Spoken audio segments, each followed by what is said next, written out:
February 15th, 2003 began with a cold rain and temperatures in the mid-30s. As the afternoon wore on, temperatures dropped to and below freezing and stayed there for 35 hours as the rain fell, leaving ice coatings more than an inch thick on trees and power lines. And look, entirely crushed, leading to a nearly $70 million disaster. You know, rain in February and it's 40 degrees, it's not a big deal. Rain in February through a thin layer of below freezing air, that's a big deal.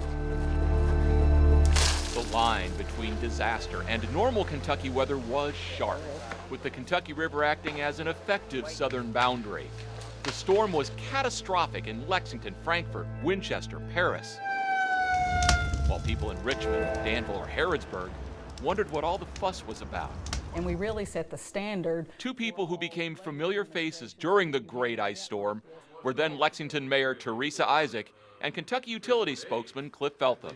We brought them back together to share their recollections. I knew that it was going to be a lot worse than what some people thought, and so we activated early. When at 4:30 in the morning I got called and was told it's as bad, if not worse, than what we expected, so come join us. And so I did for the next 2 weeks. So after more than a week without power and we were staying with friends, there was no better sound in the world than when the KU truck was coming up the hill. We all gathered around as the truck came in. The lineman got out and grabbed a pole from his truck. He went over to that pole up there, flipped a lever, and poof, the power came back on, and it happened in less than a minute. Brian Stumbo of KU was one of those working long hours to get the power back on. There's tons and tons of poles down, trees all over the place, transformers, just you name it. You know, anything that could possibly have happened, happened. And with the amount of damage, it was just overwhelming. And when the trucks arrived in a neighborhood,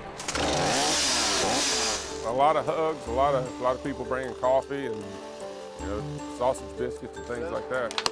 So what were the lessons learned? Practically all of the outages that KU suffered during that storm was from ice-laden limbs that eventually broke above lines, and over a course of years really went through and was pretty aggressive about clearing lines. And there was also a silver lining. Well, one of the good things that came out of it was we had so many ice storm babies that were born 9 months after the ice storm.